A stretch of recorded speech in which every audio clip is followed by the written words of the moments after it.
Top quality और consistent performance के लिए सिर्फ सिल्वर पंप नाम याद रखना। एक रिक्शा चालक અને મા દીકરો તેનો ભોગ બન્યા હતા।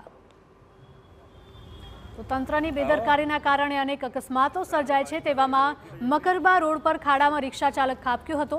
ખાડામાં રિક્ષા ઘૂસી ગઈ હતી અને અકસ્માતમાં રિક્ષા ચાલક ગંભીર રીતે ઇજાગ્રસ્ત થયો છે। રિક્ષામાં મહિલા અને એક બાળક પણ સવાર હતા। મનપાએ બેરિકેડ લગાવીને રોડ હવે બંધ કર્યો છે। ત્યારે સવાલ એ પણ થઈ રહ્યો છે કે આખરે કોઈ દુર્ઘટના સર્જાય ત્યારબાદ જ તંત્ર શા માટે જાગે છે? શા માટે પહેલેથી જ કોઈ કામગીરી નથી કરવામાં આવતી જેથી કરીને આવી દુર્ઘટનાઓ ટાળી શકાય?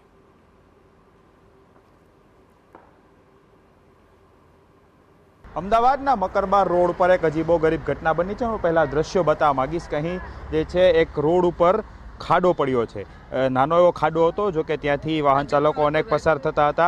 જો કે રિક્ષા અહીંથી પસાર થતાં આ ખાડો છે તે પડી ગયો અને રિક્ષા છે તે આખી અંદર ગરકાવ થઈ ચૂકી છે। આપ દ્રશ્યો જોઈ શકો છો કે